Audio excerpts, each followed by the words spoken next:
Assalamu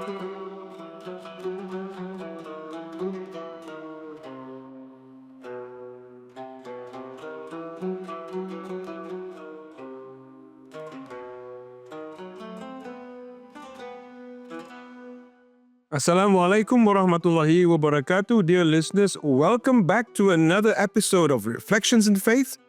And today, we're diving into a topic that is close to my heart, raising Muslim children in a Western society. Have you ever wondered how we as parents and grandparents can instill the values of Islam in our children while they navigate a world that often feels alien, different from our faith? Today, I'll be sharing some personal experiences, some lessons, and reflections. And together, we'll explore the challenges and opportunities of nurturing strong Muslim identities in the West.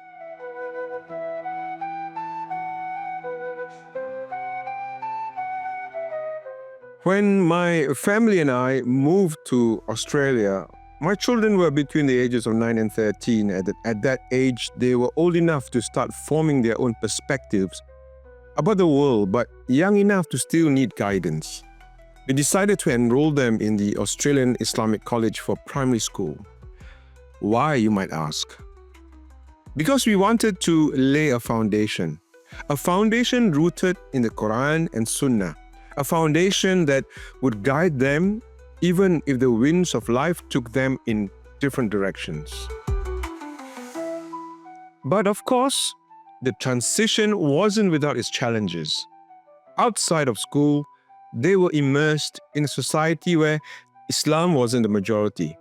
Their peers didn't pray 5 times a day, halal food wasn't always readily available, and the values we taught at home were often at odds with what they saw in media or even at school. I'm sure many of you listening can relate to this. It's a delicate balancing act, integrating into a multicultural society while holding on firmly to your deen, to your faith.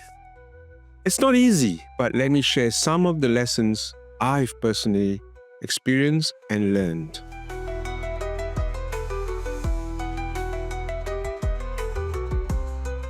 The decision to send my children to an Islamic college was very crucial.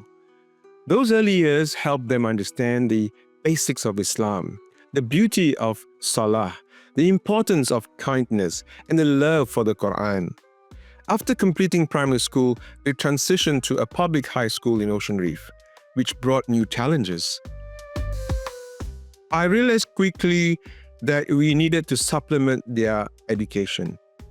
This is where the Al-Hidayah Center came in, a weekend madrasa we help establish in our community.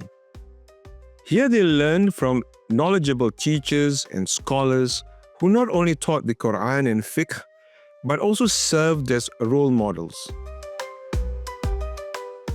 For parents and grandparents listening, I cannot emphasize enough the value of creating or supporting community initiatives like these.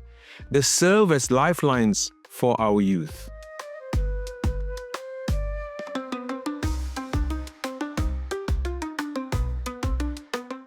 Now, a critical part of raising Muslim children is what we do as parents and grandparents. Our children watch us more than they listen to us. If we were consistent in our prayers, they'll see it, they'll notice it. If we recite the Quran daily, they remember it. And if we fall short, they will see that too. For example, I make it a point to pray with my grandchildren and explain the meaning of each action in simple terms. I encourage them to ask questions about why we do what we do. Even small acts like saying Bismillah before eating or discussing the beauty of Allah's creation can leave a lasting impression and impact on their young minds.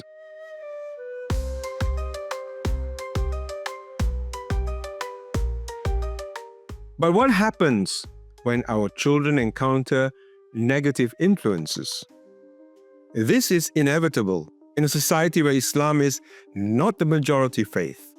Whether it's peer pressure, un-Islamic media, or simply curiosity about other lifestyles, we must all be prepared. When my children encountered these challenges, we had open and honest conversations. I would explain the difference between what's culturally acceptable and what's Islamically permissible. I reminded them that Allah subhanahu wa ta'ala gave us the Quran as a guide and that our actions in this life determine our success in the hereafter.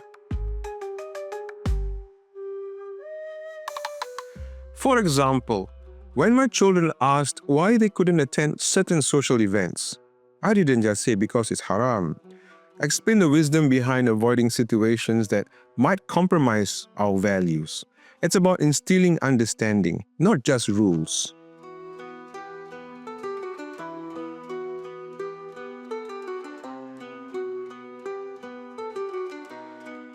Before we wrap up this episode, I want to share some practical tips for parents and grandparents raising Muslim children in the West.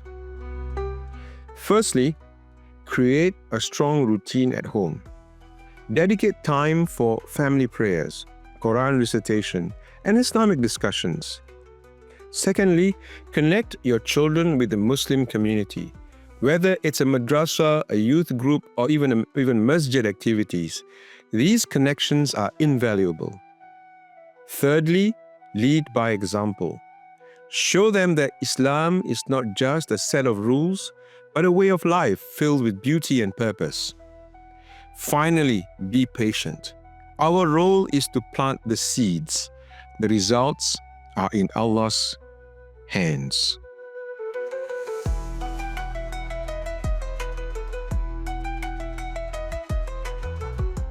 As we come to the end of this episode, I want to leave you with a reminder. Raising Muslim children in a Western society is not without its challenges, but it affords us opportunities. A chance to show the world the beauty of Islam through our actions and our families. Remember, Allah has placed us here, particularly for me in Australia, for a reason. And with dua, effort and resilience and help from Him, we can succeed. Thank you for listening to this episode of Reflections in Faith. I pray that Allah guides us all in raising righteous children who will be a source of sadaqah jariyah for us in the hereafter. Until the next time, wabillahi tawfiq wal hidayah. Wassalamu alaikum wa rahmatullahi wa barakatuh.